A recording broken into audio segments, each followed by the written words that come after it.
പടച്ചവനെ മറന്നുകൊണ്ടാണ് ജീവിക്കുന്നതെങ്കിൽ, അല്ലാഹു തന്ന അനുഗ്രഹങ്ങൾ ആവോളം ആസ്വദിച്ചുകൊണ്ട് നന്ദികേടിലാണ് ജീവിക്കുന്നതെങ്കിൽ, അല്ലാഹനെ മറന്നുകൊണ്ടുള്ള പ്രവർത്തനമായ ഹൃദയത്തിന്റെ ഉള്ളറകളിലെ പടച്ചവനെ പറ്റിയിട്ടുള്ള ചിന്തയില്ലാതായ നിന്റെ നാവുകൊണ്ട് ചുണ്ടുകൾ കൊണ്ട് പടച്ചവനെ സ്മരിക്കാതിരുന്ന, നിന്റെ ശരീരത്തിന്റെ അവയവങ്ങൾ കൊണ്ട് പടച്ചവനെ ഓർക്കാതെ പ്രവർത്തിക്കാതിരുന്ന, എന്താ നിന്നെ തേടിയെത്തുന്നതെന്നറിയോ?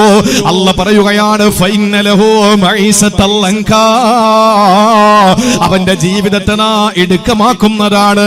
അല്ലാഹുവിന്റെ റസൂൽ പറഞ്ഞ ഹദീസ് അവിടെയാണ് ചേർത്ത് വായിക്കുക.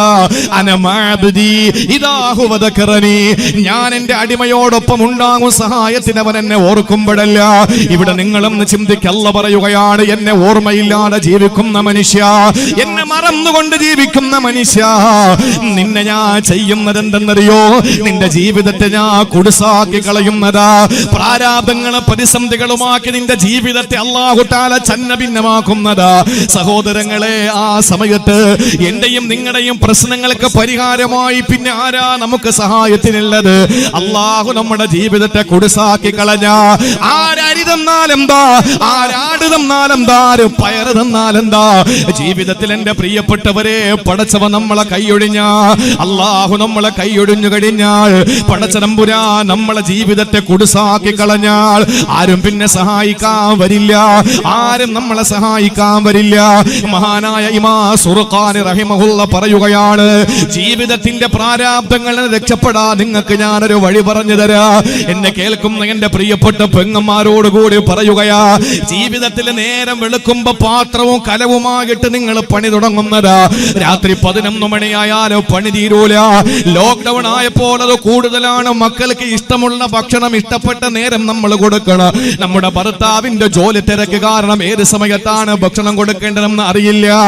ഏത് സമയത്തും പാത്രങ്ങളോട് മല്ലിടുന്ന എന്റെ പ്രിയപ്പെട്ട പെങ്ങളെ, നിന്റെ ജീവിതത്തിന്റെ പ്രാരാബ്ധം മാറണോ? നിന്റെ ജീവിതത്തിന്റെ പ്രതിസന്ധി മാറണോ? നിന്റെ ജോലിയുടെ ഭാരമൊന്ന് കുറയണോ? ഉദ്യോഗസ്ഥന്മാരുണ്ടല്ലോ, തൊഴിലാളികളുണ്ടല്ലോ, ജീവിതത്തിൽ വളയം പിടിച്ച് ജീവിതത്തിന്റെ രണ്ടറ്റം കൂട്ടിമുട്ടിക്കുന്ന എന്റെ പ്രിയപ്പെട്ട ഡ്രൈവർമാരുണ്ടല്ലോ, നമ്മുടെയൊക്കെ ജീവിതത്തിന്റെ പ്രയാസങ്ങൾ മാറണോ? പ്രാരാബ്ധങ്ങൾ മാറണോ? ഇമാം സുർഖാനി റഹിമഹുല്ലാഹ് നമ്മളോട് പറഞ്ഞു തരികയാണ്, നീ രാത്രി കിടക്കാൻ നേരത്ത് നിന്റെ വിരിപ്പിലേക്ക് ചെല്ലുമ്പോ നീ 33 പ്രാവശ്യം സുബ്ഹാനല്ലാഹ് ചൊല്ലുവോ? 33 പ്രാവശ്യം അൽഹംദുലില്ലാഹ് ചൊല്ലുവോ? 34 പ്രാവശ്യം നീ അല്ലാഹു അക്ബർ ചൊല്ലി 100 ദിക്റൊന്ന് പൂർത്തിയാക്കി പടച്ചവനെ കിടക്കാൻ നേരത്തൊന്ന് ഓർത്താൽ, അല്ലാഹനെ സ്മരിച്ചു കഴിഞ്ഞ സുർഖാനി ഇമാം പറയുകയാണ്, ഹദീസുകളെ വിശദീകരിച്ചുകൊണ്ട് മഹാനായ ഇമാം സുർഖാനി തങ്ങൾ പറയുകയാ, നിന്റെ ജോലിയുടെ ഭാരം കുറയും മോളെ, നിന്റെ ജോലിയുടെ ഭാരം കുറയും. പ്രിയപ്പെട്ടവരെ, നിങ്ങൾക്കറിയില്ലേ, ആ മഹാനായ പ്രവാചകന്റെ മുമ്പിലേക്ക് അള്ളാന്റെ പ്രിയപ്പെട്ട പ്രവാചകന്റെ പ്രിയപ്പെട്ട പൊന്നുമോള് ഫാത്തിമ വന്ന കഥയറിയുമല്ലോ. ഫാത്തിമ വന്ന കഥയറിയുമല്ലോ. പ്രിയപ്പെട്ടവരെ, ജീവിതത്തിലെ വെള്ളം കോരിയിട്ട് കൈ രണ്ടും പൊട്ടി ഒലിക്കുകയാണ്. ഫാത്തിമയുടെ കുഞ്ഞിളം കരങ്ങൾ പൊട്ടി ഒലിച്ചാൽ പൊന്നാര നബി തങ്ങൾക്ക് സഹിക്കൂല. അതറിയണമെങ്കിൽ മകളെ കല്യാണം കഴിപ്പിച്ചു കൊടുത്ത ഉപ്പയ്ക്ക് അറിയോ. തന്റെ പൊന്നുമോളെ കല്യാണം കഴിപ്പിച്ചു കൊടുക്കുമ്പോ എല്ലാവരുടെ മുന്നിലും പുഞ്ചിരിയോടെ ആളുകളെ സ്വീകരിച്ചിരുത്തി മതിയായ ഭക്ഷണം കൊടുക്കുന്ന പെണ്ണിന്റെ ഉപ്പാന്റെ ചങ്ക പിടയ്ക്കുന്നത് ആരും കാണുന്നില്ല. ഉപ്പാന്റെ ചങ്ക പിടയ്ക്കുന്നത് പുതുപെണ്ണ് കാണുന്നില്ല. ഉപ്പാന്റെ ചങ്ക പിടയ്ക്കുന്നത് പുതുമാരം കാണുന്നില്ല. ചങ്ക പിടയ്ക്കുന്നത് വേറെ ആരെ കാണുന്നില്ല. കൈപിടിച്ചിട്ട് തന്റെ പ്രതിസുത വരന് വേണ്ടിയിട്ട് വലിയന്റെ കൈപിടിച്ചിട്ട് നിക്കാഹിന്റെ ഈജാബും കബോല പറഞ്ഞു കൊടുക്കുന്ന പള്ളിയുടെ ഇമാമിന് തൊട്ടടുത്തിരിക്കുന്ന പെണ്ണിന്റെ വാപ്പാനെ ചങ്കിടിപ്പ് കേൾക്കാൻ കഴിയുന്നില്ല. എന്തുകൊണ്ടെന്നറിയോ?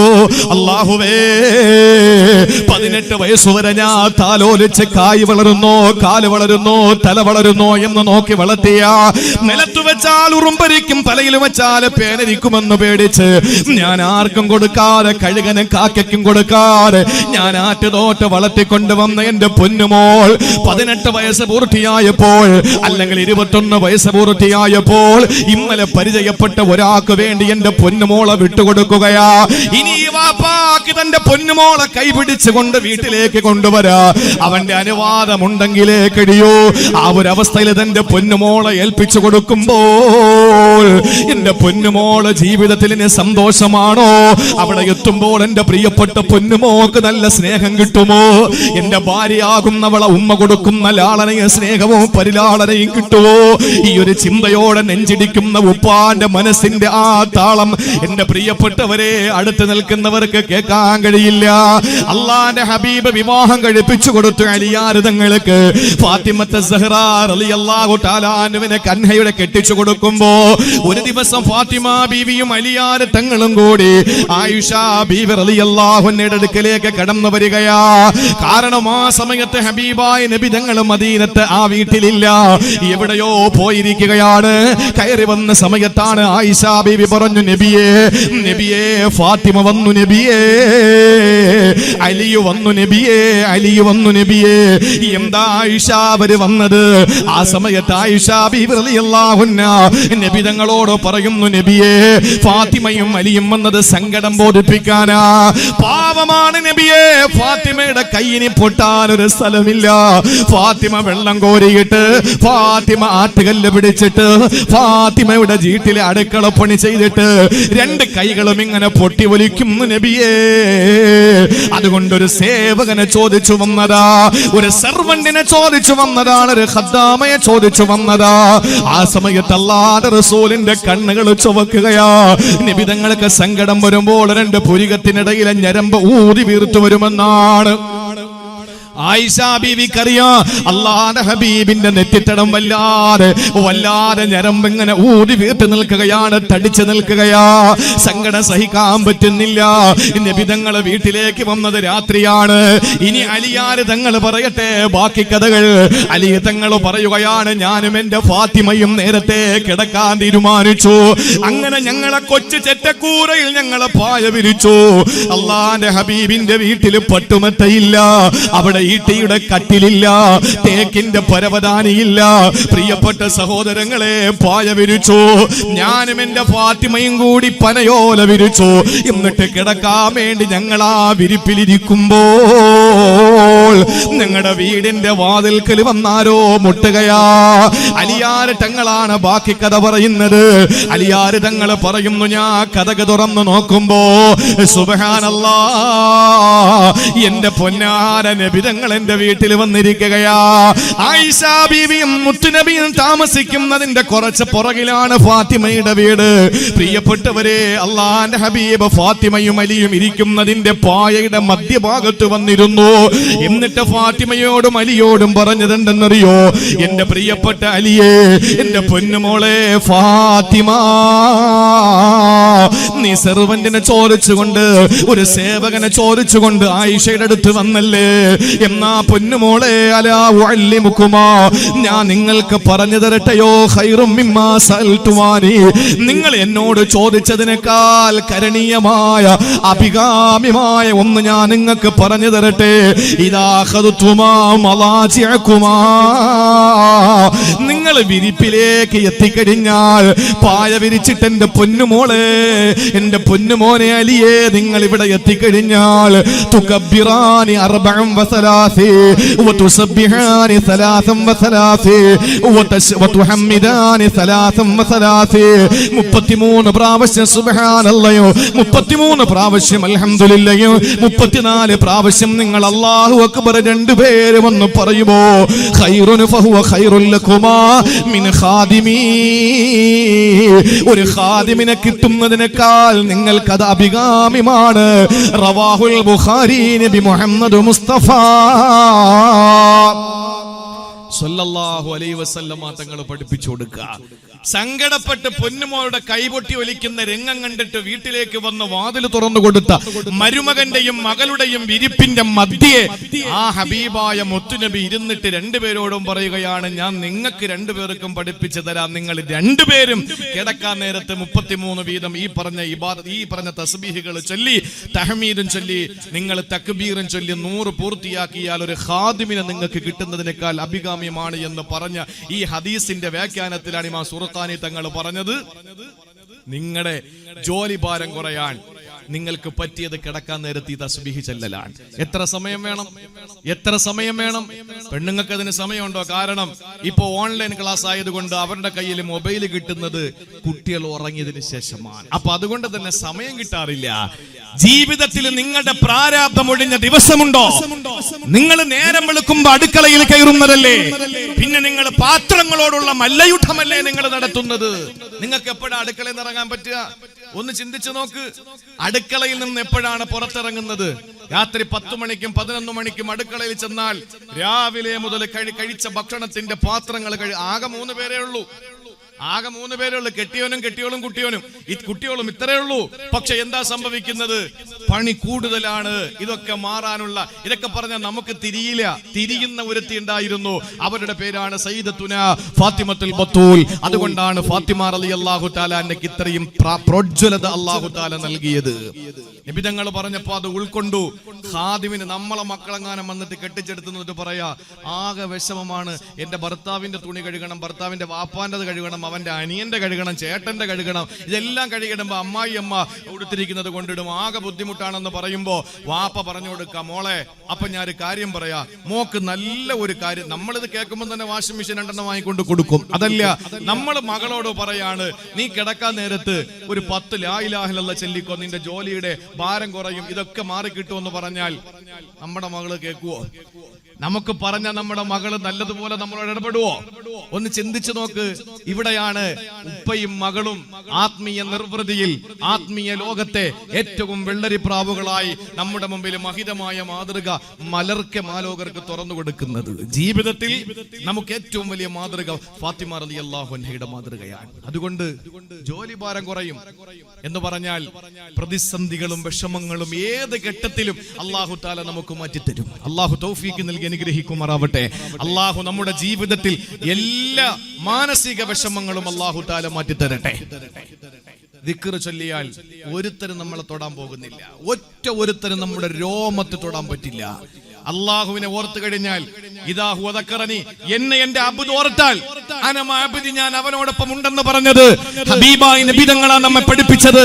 പറഞ്ഞത് അല്ലാഹുവാണ്. വെറുതെ ആവൂല. യഹ്യാ നബി അലൈഹി സ്വലാത്തു വസ്സലാമിനെ അല്ലാഹു തആല ബനൂ ഇസ്രായേലിലേക്ക് അയച്ചു, നിയോഗിച്ചു. ഇബ്നു അബ്ബാസ് റളിയല്ലാഹു അൻഹു റിപ്പോർട്ട് ചെയ്യുന്ന ഹദീസിൽ കാണാൻ കഴിയുന്നു, അല്ലാഹുവിന്റെ ഹബീബ് സല്ലല്ലാഹു അലൈഹി വസല്ലം പഠിപ്പിക്കുകയാണ്, യഹ്യാ നബി അലൈഹി സ്വലാത്തു വസ്സലാമിനെ ബനൂ ഇസ്രായേലികളിലേക്ക് അല്ലാഹു നിയോഗിക്കുമ്പോൾ അവരോട് ദിക്ർ ചൊല്ലാൻ പറയൂ എന്ന് പ്രത്യേകം അല്ലാഹു തആല യഹ്യാ നബിയോട് പറഞ്ഞിട്ടൊരു ഉദാഹരണം കൂടി അല്ലാഹു യഹ്യാ നബിക്ക് പഠിപ്പിച്ചു കൊടുത്തു. അവരോട് ചെന്നിട്ട് പറയാൻ ഒരു ഉദാഹരണം. ആ ഉദാഹരണം പറഞ്ഞാൽ ഒരു NRC അല്ല, ഒരു CAA അല്ല. അതൊക്കെ മറന്നുപോയി. മുമ്പ് എല്ലാവരുടെയും വായിൽ വരുന്നത് CAA, NRC എല്ലാം വായിൽ വരുമായിരുന്നു. ഇപ്പൊ ആകെ വരുന്നത് 3 വാക്കാ. ഒന്ന് സോഷ്യൽ ഡിസ്റ്റൻസിങ്, പിന്നെ മാസ്ക്, പിന്നെ സാനിറ്ററൈസ്. ഇത് 3 ഇപ്പൊ വായിൽ. ഓരോ കാലത്ത് ഓരോന്ന് നമ്മുടെ വായിൽ വരും കുട്ടികൾക്കൊക്കെ. എന്റെ പ്രിയപ്പെട്ട സഹോദരങ്ങളെ, ചിന്തിച്ചു നോക്ക്. ജീവിതത്തിൽ നമുക്ക് ഏത് പ്രതിസന്ധികളിൽ നിന്ന് രക്ഷപ്പെടാനുള്ള ഒരു വലിയ കോട്ട അല്ലാഹു തആല യഹ്യാ നബിക്ക് പഠിപ്പിച്ചു കൊടുക്കുകയാണ്. യഹ്യാ നബിയോട് അല്ലാഹു പറഞ്ഞെന്താണെന്നറിയോ? നിങ്ങൾ ചെല്ല് നബിയെ, ബനൂ ഇസ്രായേലികൾക്ക് എന്നെ ഓർക്കാൻ, എന്നെ ദിക്ർ ചൊല്ലാൻ വേണ്ടി പഠിപ്പിച്ചു കൊടു. അങ്ങനെ കൊടുക്കുമ്പോൾ ഒരു ഉദാഹരണം കൂടി അങ്ങ് പറഞ്ഞു കൊടുക്കണം. എന്താണെന്നറിയോ? മസലു ദിക്രി കമസലി ഖൗമിൻ ലഹും ഹിസ്നുൻ വബിഖുർബിഹിം അദുവൻ ഫദഖലു ഹിസ്നഹും വഅഗ്ലഖൂ ബാബാ. അല്ലാഹു തആല പറഞ്ഞു കൊടുക്കുകയാണ് യഹ്യാ നബി അലൈഹിസ്സലാമിന് പറഞ്ഞു കൊടുക്കു നബിയെ. എന്താണെന്നറിയോ? ഇവിടെ ഇപ്പോ തേവമ്പാറ എന്നൊരു കൊച്ചു ഗ്രാമം, മനോഹരമായ ഗ്രാമം, മലയോര പ്രദേശത്തിന്റെ എല്ലാ സൗന്ദര്യവും എല്ലാം തികഞ്ഞ ഒരു മനോഹരമായ ഒരു നാട് തേവമ്പാറ എന്ന ഒരു പ്രദേശം. ഇവിടെ ശബ്ദ കോലാഹലങ്ങളില്ല. ഇവിടെ ഭീകരമായ ശബ്ദങ്ങളോ അല്ലെങ്കിൽ മറ്റ് വാഹനങ്ങളുടെ ചീറിപ്പാഞ്ഞു പോകുന്ന ശബ്ദങ്ങളോ ഒന്നുമില്ലാത്ത ശാന്തമായ ഒരു പ്രദേശം തേവമ്പാറ. ഈ തേവമ്പാറയിൽ താമസിക്കുന്ന ഈ ജനത, തേവൻപാറ മഹലിൽപ്പെട്ട എല്ലാവരെയും ഒരു ഉദാഹരണം പറയാം. മസലു ദിക്രി കമസൽ ഖൗം. ഈ തേവമ്പാറയിലെ ഒരു ജനതയെ പോലെയാണ് അല്ലാഹുവിനെ ദിക്ർ ചെല്ലുന്നതിന്റെ ഉപമ. എങ്ങനെ? ലഹും ഹിസ്നുൻ. ഇവിടെ ഒരു വലിയ കോട്ട ഉണ്ടെന്നിരിക്കട്ടെ. കോട്ട എന്ന് പറയുമ്പോൾ നമുക്ക് ആകെ പരിചയമുള്ള കോട്ട എന്ന് പറയുന്നത് കിഴക്കേ കോട്ടയാണ്. പിന്നെ ഇപ്പൊ കുറെ നാൾ കൊണ്ട് പടിഞ്ഞാറേ കോട്ടയും കൂടെ തിരിഞ്ഞിട്ടുണ്ട്. ഏതായിരുന്നാലും പ്രിയപ്പെട്ടവരെ, ഈ ഒരു വലിയ കോട്ട അല്ലാഹു തആല ഉദാഹരണമായി പറഞ്ഞെന്താണെന്നറിയോ? പണ്ട് രാജാക്കന്മാർക്ക് ശത്രുക്കൾ വരുമ്പോ അവരെ ദൂരെ നിന്ന് വരുമ്പോ തന്നെ കാണാൻ പറ്റുന്ന നിലയിൽ ഉയരത്തിൽ കെട്ടിവെക്കുന്ന ഒരു വലിയ സംവിധാനമാണ് കോട്ട. അകത്ത് നിൽക്കുന്നവർക്ക് ഒരു ചെറിയ വിടവിലൂടെ പുറത്തു നിന്ന് വരുന്ന ശത്രുക്കളെ കാണാൻ പറ്റുന്നു. എന്നാൽ പുറത്തു നിൽക്കുന്ന ഒരാൾക്കും അകത്ത് നിൽക്കുന്ന ആരെയും കാണാൻ പറ്റില്ല. അമ്പെയ്യാനും വെടിവെക്കാനും എല്ലാ ആക്രമണങ്ങൾ അഴിച്ചുവിടാനും ഈ കോട്ടയ്ക്കുള്ളിൽ നിൽക്കുന്നവർക്ക് കഴിയുന്നു. പക്ഷെ പുറത്തു നിൽക്കുന്ന ആർക്കൊരു ചരൽ കല്ല് പോലും എടുത്തെറിയാൻ പറ്റില്ല. പടുകൂറ്റൻ കോട്ട. ഇങ്ങനെയുള്ള കോട്ടകൾ ഇപ്പോഴും പല സ്ഥലങ്ങളിലുമുണ്ട്. ഫുജൈറയിൽ ഒരു പള്ളിയോട് ചേർന്നൊരു പഴയ പള്ളിയുണ്ട് ഫുജൈറയിൽ. അവിടെ ആ പള്ളിയുടെ കുറച്ച് മുകളിലായ ഒരു മനോഹരമായ കോട്ടയുണ്ട്. 1-2 കോട്ടകളുണ്ട്. ഞാൻ ആ കോട്ടയിൽ കയറി നിൽക്കുമ്പോ എന്റെ പ്രിയപ്പെട്ട സഹോദരങ്ങളെ ചിന്തിച്ചുപോയി. പരിശുദ്ധമായ ഹറമുകളിൽ ഇതേപോലെ അള്ളാഹുവിന്റെ ഹബീബ് സല്ലല്ലാഹു അലൈഹി വസല്ലമയുടെ കാലഘട്ടത്തിലുള്ള ആ പള്ളിയോ അല്ലെങ്കിൽ എന്തെങ്കിലും ഒരു ബാക്കി പത്രം ഒന്ന് അവശേഷിപ്പിച്ചിരുന്നുവെങ്കിൽ വികസനത്തിന്റെ ഏറ്റവും വലിയ അപ്പോസ്തലന്മാരായ സൗദി ഗവൺമെന്റ് മനോഹരമായി സൗദി ആ രാജ്യത്തെ മുഴുവൻ സംവിധാനങ്ങളെയും ഏറ്റവും വലിയ പുരോഗമനത്തിൽ കൊണ്ടെത്തിക്കുന്നു. അർഹമായ പ്രതിഫലം അല്ലാഹു കൊടുക്കട്ടെ. പക്ഷേ ഏതെങ്കിലും നമ്മുടെ ഹബീബ് ജനിച്ച വീട് അതെങ്കിലും ഒന്ന് ഒരു ചുറ്റിക്കെട്ടിന്റെ ഉള്ളിൽ, പലപ്പോഴും സുലൈമാൻ ഉസ്താദ് ഉംറയ്ക്ക് പോകുമ്പോഴൊക്കെ നമ്മൾ അവിടെ വെച്ച് കാണുമ്പോഴും അല്ലാതെയൊക്കെ നമ്മൾ ചർച്ച ചെയ്യാറുണ്ട്. നമ്മൾ പലപ്പോഴും ചർച്ച ചെയ്തിട്ടുണ്ട്. എന്താണ്?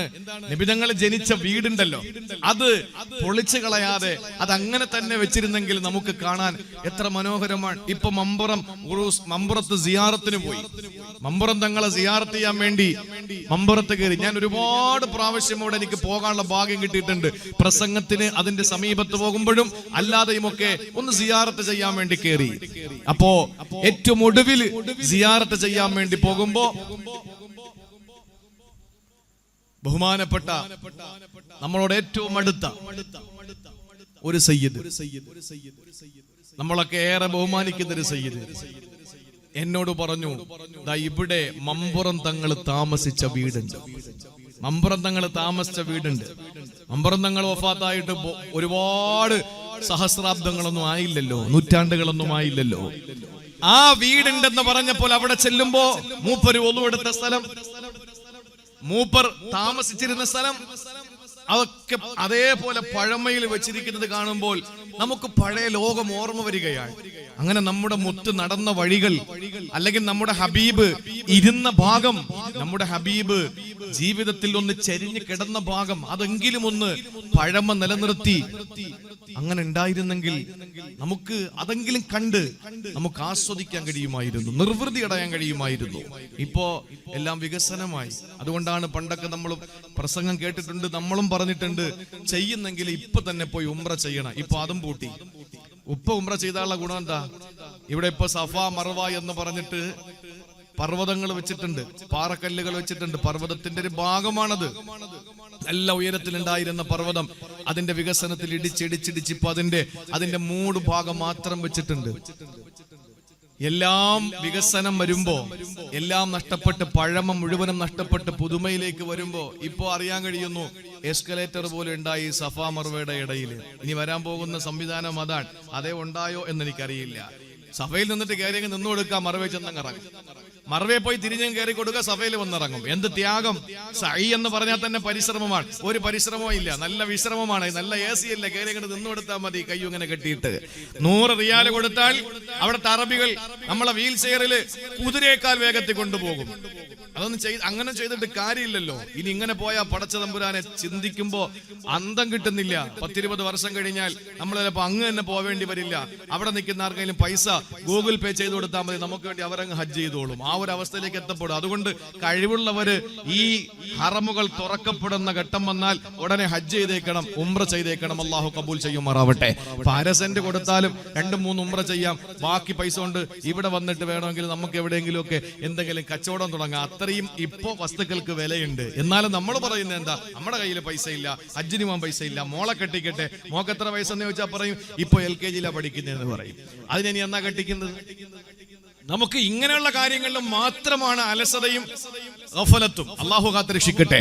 എന്റെ പ്രിയപ്പെട്ട സഹോദരങ്ങളെ, ഒരു കോട്ട, ആ കോട്ടയുടെ ഉള്ളിൽ കയറി നിൽക്കുന്ന ഈ തേവമ്പാറയിലെ ജനങ്ങൾ ഒരിക്കലും പുറത്തു നിന്ന് ആക്രമിക്കാൻ വരുന്ന ഒരു ജനതയും അവരെ പേടിക്കേണ്ടി വരില്ല.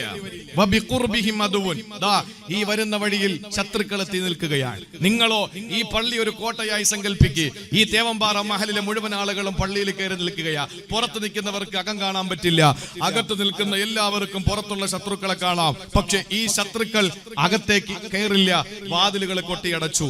നിങ്ങൾ ഇനി ആരെയാ പേടിക്കുക? ആരെയാണ് പേടിക്കുക? ആരെയും പേടിക്കണ്ട.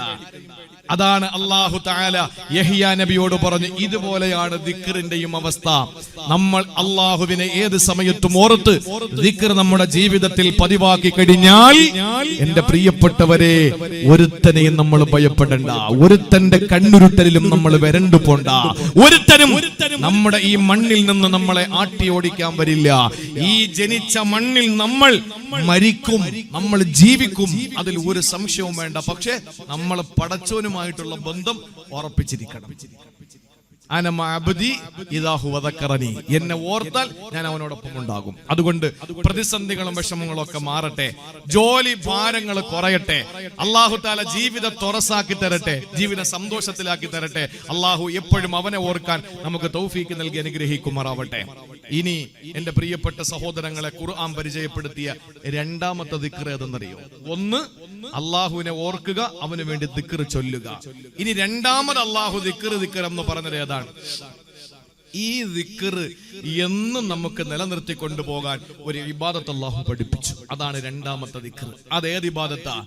അല്ലാഹു പറയുകയാണ് സൂറത്തു ത്വാഹയിൽ തന്നെ, ഇന്നനീ അനല്ലാഹ് ലാ ഇലാഹ ഇല്ലാ അന ഫഅബ്ദുനി വഅഖിമിസ് സ്വലാത ലിദിക്രി. അല്ലാഹു രണ്ടാമതായിട്ട് പരിചയപ്പെടുത്തിയ ദിക്ർ ഏതെന്നറിയോ? ഒന്ന് പടച്ചവനെ വാഴ്ത്തലാണ്, പുകഴ്ത്തലാണെങ്കിൽ രണ്ടാമതായിട്ട് അല്ലാഹു നമ്മളോടൊപ്പം ഉണ്ടാകും എന്നെ ഓർക്കുമ്പോഴെന്ന് പറഞ്ഞ ദിക്ർ, അത് നമസ്കാരമാണ്. വഅഖിമിസ് സ്വലാത ലിദിക്രി. എന്നെ മറക്കാതെ എന്നെ ഓർക്കാൻ വേണ്ടി നിങ്ങൾ നമസ്കരിക്കണേ. സഹോദരങ്ങളെ, നമ്മുടെ നമസ്കാരം അല്ലാഹനെ ഓർക്കലാ. അല്ലാഹനെ ഓർക്കലാണ് നമ്മുടെ നമസ്കാരമെങ്കിൽ ആ നമസ്കാരം കൃത്യമായി നിർവഹിക്കുന്നവന് ലോകത്തൊരുത്തനെയോ പേടിക്കണ്ട, ഒരാളെയും ഭയപ്പെടണ്ട. പ്രിയപ്പെട്ടവരെ, ഖാജാ ബഖ്തിയാർ റഹ്മത്തുള്ളാഹി അലൈഹിക്ക് 40 വയസ്സെത്തുമ്പോൾ ചിശ്തിയാ ത്വരീഖത്തിന്റെ ശൈഖായിരുന്നല്ലോ മഹാനായ ഖാജാ ബഖ്തിയാർ റഹ്മത്തുള്ളാഹി അലൈഹി. ചിശ്തിയാ ത്വരീഖത്തിന്റെ ഏറ്റവും പ്രഗൽഭനായ ശൈഖാണ്. സഹോദരങ്ങളെ, ഡൽഹി നിസാമുദ്ദീൻ വലിയിന്റെ പ്രിയപ്പെട്ട ശൈഖായിരുന്നു. ആ മഹാനുഭാവന് 40ാമത്തെ വയസ്സെത്തുമ്പോ അല്ലാഹനെ പറ്റിയിട്ട് പാട്ടുപാടലായിരുന്നു. അല്ലാഹനെ പറ്റി പ്രേമവാചനമാകുന്ന പടച്ചവനെ പറ്റിയിട്ട് ഇങ്ങനെ വാദോരാല കവിതകൾ ആലപിക്കുന്നു, പാട്ടിങ്ങനെ പാടി നടക്കുന്നു. ഏത് സമയത്തും ഒരു പ്രേമിക്കുന്ന ഒരാള് പാട്ടുപാടും. ആരെ പറ്റിയാ? താൻ ആരെയാണോ സ്നേഹിക്കുന്നത് അവരെ പറ്റി ഇങ്ങനെ പാട്ടുപാടി നടക്കുന്നു. ഇവിടെ ഖാജാ ബഖ്തിയാർ റഹ്മത്തുള്ളാഹി അലൈഹി പാട്ട് പാടുന്നത് ആരെ പറ്റിയാ? തന്റെ പ്രേമവാദനത്തെ പറ്റിയാണ്, വേറെ ആരുമല്ല. സർവാധിനാഥനായ സർവഗുണ സമ്പൂർണനായ അല്ലാഹു റബ്ബുൽ ഇസ്സത്തിനെ പറ്റിയാ. അങ്ങനെ പാട്ട് പാടുമ്പോൾ പാട്ടിന്റെ ആ കവിത ആലപിക്കുമ്പോ അറിയാതെ ബോധം കെട്ട് വീഴുന്നു. പിന്നെ മഹാനവറുകളെ കുലുക്കി വിളിച്ചാലും ഉണരൂല, വെള്ളം കുടഞ്ഞാലും എഴുന്നേക്കൂല. പക്ഷെ എപ്പോഴാണ് എഴുന്നേക്കുന്നതെന്നറിയോ? പള്ളിയുടെ മിനാരത്തിൽ നിന്ന് കേൾക്കുകയാ, ഹയ്യാലസ് സ്വലാഹ്, നിസ്കരിക്കാൻ നിങ്ങൾ എഴുന്നേക്കു വരൂ, ഹയ്യാലൽ ഫലാഹ്, ഇതാണ് വിജയത്തിന്റെ പറുദീസ, ഒന്ന് വരുമോ എന്ന് വിളി വരുമ്പോ മഹാനവറുകൾ ചാടി എഴുന്നേക്കുകയാ. എന്നിട്ട് മഹാനവറുകൾ നമസ്കരിക്കുകയാ. നമസ്കാരം കഴിഞ്ഞ് വീണ് കവിത ആലപിക്കുകയാ. ഉടൻ തന്നെ ബോധം കെട്ടങ്ങ് വീഴുകയാണ്. പടച്ചവനെ ഓർക്കുമ്പോ, അല്ലാഹനെ ഓർക്കുമ്പോ ബോധം കെട്ട് നിലത്ത് വീഴുകയാ. പിന്നെ മഹാനവറുകൾ തലപൊക്കൂല, ആരെ പിടിച്ചാലും എഴുന്നേക്കൂല. പിന്നെ മഹാനവറുകൾ മഹാനവറുകൾ എഴുന്നേക്കുന്ന അടുത്ത വഖത്ത് നിസ്കാരത്തില. അങ്ങനെ ജീവിതം തള്ളി നീക്കുമ്പോ ഒരു മുഹറം മാസം 5-ാം തീയതി എത്തി മരണാസന്നനായ ഖാജാ ബഖ്തിയാർ റഹ്മത്തുള്ളാഹി അലൈഹി ഇശാ നമസ്കാരത്തിന്റെ സമയത്താണ് സക്കറാത്തിന്റെ ഹാല് വന്നത്. ആ സമയത്ത് മഹാനവറുകൾ പെട്ടെന്ന് ഇശാ നമസ്കരിച്ചു. ഇശാ നമസ്കരിക്കുമ്പോഴേക്ക് മഹാനവറുകൾ തളർന്ന് വീഴുകയാ. നോക്കുമ്പോൾ മരണം നടന്നിട്ടില്ല, മഹാനവറുകൾ മരണപ്പെട്ടിട്ടില്ല, ബോധം കെട്ട് കിടക്കുകയാണ്. പെട്ടെന്ന് ആരോ വിളിച്ചു, മഹാനവറുകളെ എഴുന്നേൽക്കുകയാ. മുഖത്ത് വെള്ളം കുടഞ്ഞപ്പോൾ മഹാനവറുകൾ എഴുന്നേറ്റു. എഴുന്നേറ്റിട്ട് ചോദിക്കുകയാണ്, ഇശാ നമസ്കാരം നിർവഹിച്ചോ? നിങ്ങൾ നിസ്കരിച്ചു എന്ന് പറഞ്ഞപ്പോൾ അദ്ദേഹം പറഞ്ഞു, ഇല്ല, ഇനി എന്നും എനിക്ക് നിസ്കരിക്കാൻ പറ്റൂലല്ലോ, ഇനി എന്നും എനിക്ക് റബ്ബിന് വേണ്ടി സുജൂദ് ചെയ്യാൻ പറ്റില്ലല്ലോ എന്ന് പറഞ്ഞ് രണ്ടാമതൊന്നുകൂടി ഇശാ നമസ്കരിക്കുകയാ. സലാമിട്ടുമ്പോ ബോധം കെട്ട് വീഴുന്നു. പ്രിയപ്പെട്ടവരെ, കുറച്ചു നേരം കഴിഞ്ഞ് വീണ്ടും എഴുന്നേറ്റിട്ട് ചോദിക്കുന്നു, നിസ്കാരം നടത്തിയോ? ആളുകൾ പറഞ്ഞു, മുരീദുമാര് പറഞ്ഞു, അതെ നിങ്ങൾ നിസ്കരിച്ചോ? ഇല്ല, എന്നും എനിക്ക് നിസ്കരിക്കാൻ പറ്റൂലല്ലോ എന്ന് പറഞ്ഞിട്ട് വീണ്ടും ഇശാ നമസ്കരിക്കുന്നു. അങ്ങനെ 3 പ്രാവശ്യം ഇശാ നമസ്കരിച്ചു. അതിനുശേഷം ഈ ലോകത്തോട് മുഹറം മാസം 5-ാം തീയതി പാതിരാത്രിയിൽ മഹാനവറുകളെ ലോകത്തോട് വിട പറഞ്ഞു. ചിന്തിക്കന്റെ സഹോദരാ, ചിന്തിക്കണേ പ്രിയപ്പെട്ടവരെ. ഏത് സമയത്തും അല്ലാഹനെ ഓർക്കാൻ നമ്മുടെ മുമ്പിലുള്ള മാർഗമേതാ? അത് 5 നേരത്തെ നമസ്കാരമാണ്. പക്ഷെ നമുക്ക് ഓർമ്മയുണ്ടോ, നമ്മൾ പള്ളിയിലെ ബാങ്ക് കൊടുക്കുമ്പോ അങ്ങോട്ടും ഇങ്ങോട്ട് യാത്രയാണ്. ഏത് പള്ളിയിലാണ് നമ്മൾ നമസ്കരിക്കുക? പ്രിയപ്പെട്ടവരെ, പള്ളികളിലെ ബാങ്ക് കേൾക്കുമ്പോ നിസ്കാരം നമ്മൾ മറക്കുന്നു. ബാങ്ക് കേൾക്കുന്ന സമയത്ത് ശൈത്താൻ പോലെ കീഴ്വായി വിട്ടുകൊണ്ട് ഓടി വിളിക്കുമെന്ന് ലോകത്തിന്റെ നേതാവ് നബി മുഹമ്മദ് മുസ്തഫ. ശൈത്താൻ പോലും ഭയപ്പെട്ടുകൊണ്ട് പോകുന്നത് നമസ്കാരത്തിന് വേണ്ടിയുള്ള വിളി മുഴങ്ങുമ്പോഴാണ്. ശൈത്താന് പോലും പേടിയാണ്. കാരണം ഈ നിസ്കാരം എന്ന് പറയുന്നത് നിസ്സാരമായ കാര്യമാണോ? ഗൗരവമുള്ള വിഷയമല്ലേ? ആ സമയത്ത് പിശാച് പോലും ഭയന്ന് വിഹ്വലനായി ശബ്ദം പുറപ്പെടുവിച്ചുകൊണ്ട് പിശാച് ഓടി അകലുമെന്ന്. തേവമ്പാറ പള്ളിയുടെ ബാങ്ക് മിനാരത്തിലൂടെ കേൾക്കുമ്പോ ഇവിടുന്ന് ശൈത്താൻ ഒരൊറ്റ ഓട്ടമാണ്. തൊളിക്കോട് എത്തുമ്പോഴെടാ, തൊളിക്കോട് പള്ളിയിൽ നിന്ന് ബാങ്ക് കേൾക്കുന്നു, അബ്ദുർ റഷീദ് മൗലവി ഉസ്താദിന്റെ പള്ളിയിൽ നിന്ന് ബാങ്ക് കേൾക്കുന്നു. അങ്ങനെ ഇടത്തോട്ടൊരു ഓട്ടമാണ്. അങ്ങനെ പോകുമ്പോ തൊളിക്കോട് മുസ്ലിം ജമാഅത്തിന്റെ മിനാരത്തിൽ നിന്ന് ബാങ്ക് കേൾക്കുന്നു. ശൈത്താൻ അങ്ങോട്ടും ഇങ്ങോട്ടും ബേജാറായി ഓടി എവിടെയാണ് ചെല്ലുക ഒരു പിടുത്തോ ഇല്ല. ഇതെന്തിന്റെ പേരിലാണ്? ഈ പള്ളിയിലേക്ക് വിളിക്കുന്നത് അവിടെ കമ്മിറ്റി കൂടാനല്ല, ആ പള്ളിയിലേക്ക് വിളിക്കുന്നത് അവിടെ കഞ്ഞി വിളമ്പാനല്ല, ആ പള്ളിയിലേക്ക് വിളിക്കുന്നത് കണക്കവതരിപ്പിക്കാനല്ല, പടച്ചവന്റെ മുമ്പിൽ സുജൂദ് ചെയ്യാൻ വേണ്ടി വിളിക്കുന്നത് ശൈത്താൻ ഉൾക്കൊള്ളാൻ പറ്റുന്നില്ല. നമ്മുടെ ജീവിതത്തിൽ ഒന്ന് ആലോചിച്ച് നോക്ക്. നമ്മൾ നമസ്കാരം കൃത്യമായി നിർവഹിക്കുന്നവരായാൽ, നമുക്കതൊരു ലഹരിയായി മാറിയാൽ, ഹുദൈഫത്തുൽ യമാൻ റളിയല്ലാഹു തആല അൻഹു പറയാണ്, നബി തങ്ങൾക്ക് ഏതെങ്കിലും ഒരു പ്രതിസന്ധി ഉണ്ടായാൽ, കാന ഇദാ ഹസബഹു അംറുൻ, എന്തെങ്കിലും ഒരു വിഷമം നബി തങ്ങൾക്ക് ഉണ്ടായാൽ, ഫസഅ ഇല സ്വലാത്തി, നബി തങ്ങൾ ആ സെക്കൻഡിൽ കൈകെട്ടി നമസ്കരിക്കുമായിരുന്നു, പള്ളിയിൽ പോകുമായിരുന്നു. ഇന്ന് പ്രതിസന്ധി വന്നപ്പോ പള്ളി പൂട്ടിയിട്ട് വീട്ടിലിരിക്കാൻ പറഞ്ഞു. അന്ന് സഹാബത്തിന്റെ കാലഘട്ടത്തിൽ മുത്തുനബി സ്വല്ലല്ലാഹു അലൈഹി വസല്ലം ഏത് ബുദ്ധിമുട്ടും വിഷമങ്ങളും വരുമ്പോഴും പള്ളിയിൽ വരുമായിരുന്നു നിസ്കരിക്കാൻ. ഇന്ന് പ്രശ്നങ്ങളും വിഷമങ്ങളും വന്നപ്പോ നമ്മൾ വീട്ടിലിരിക്കാൻ തുടങ്ങി. എല്ലാം തലതിരിച്ചിട്ടാ അല്ലേ? പള്ളിയിൽ എന്ത് പ്രശ്നം ഉണ്ടെങ്കിലും നമ്മുടെ നാട്ടിലെ തേവൻപാറയുള്ള ഏത് പ്രശ്നങ്ങളുടെയും പരിഹാരം നടക്കേണ്ടത് പള്ളിയിലാണ്. ഈ തേവൻപാറ നിവാസികളുടെ സെക്രട്ടേറിയറ്റ് മന്ദിരമാണ് ഈ പള്ളി. പുറത്ത് നടക്കുന്ന ചർച്ചകൾക്ക് പരിഹാരം കാണേണ്ടത് പള്ളിയിലാണ്. അതുകൊണ്ടാണ് പണ്ടുള്ളവര് പറഞ്ഞ്, നമ്മൾ ഇപ്പോഴും പറയാറുണ്ട്, എന്തെങ്കിലും പറയുമ്പോ അതങ്ങ് പള്ളി ചെന്ന് പറയണം. എന്താ അതിന്റെ അർത്ഥം? ഏത് വിഷയത്തിനും പരിഹാരം പള്ളിയിൽ നിന്ന് ഉണ്ടാവും. ഇന്ന് പള്ളിക്കകത്ത് നടക്കുന്ന പ്രശ്നങ്ങൾക്ക് പരിഹാരം ഏതെങ്കിലും പാർട്ടി ഓഫീസിലാണ്. പടച്ചോൻ കാത്തുരക്ഷിക്കട്ടെ. പള്ളിയിൽ നടക്കുന്ന പ്രശ്നങ്ങളുടെ പരിഹാരം വീടുകളിലാണ്. മുമ്പ് വീടുകളിലും നാടുകളിലും കടകളിലും കമ്പോളങ്ങളിലും കച്ചവട സ്ഥാപനങ്ങളിലും ബിസിനസ് സാമ്രാജ്യങ്ങളിലും നടന്ന ചർച്ചകൾക്ക് പരിഹാരം കാണുന്നത് നാട്ടിലെ പള്ളികളിലായിരുന്നു. എല്ലാം തലതിരിഞ്ഞു പോയി. എല്ലാം തലതിരിഞ്ഞു പോയി. എന്റെ പ്രിയപ്പെട്ട സഹോദരങ്ങളെ, എന്ത് പ്രതിസന്ധി ഉണ്ടെങ്കിലും അള്ളാന്റെ ഹബീബ് സല്ലല്ലാഹു അലൈഹി വസല്ലമ തങ്ങൾ നമസ്കാരത്തിലേക്ക് വ്യാപൃതനാകും. കാരണം എന്നെ ഓർക്കുമ്പോ ഞാൻ അവനോടൊപ്പം ഉണ്ടാകും. ഓർക്കാനുള്ള ദിക്ർ എന്ന് ഖുർആൻ രണ്ടാമതായി പറഞ്ഞത് അഖിമിസ് സ്വലാത്ത ലിദിക്രി, നിസ്കാരമാണ്. അതുകൊണ്ടല്ലേ ഖുബൈബ് ബിൻ അദി റളിയല്ലാഹു തആല അൻഹു, ചരിത്രം ഞാൻ പറയുന്നില്ല, എല്ലാവർക്കും മനപ്പാടമുള്ള ചരിത്രമാണ്.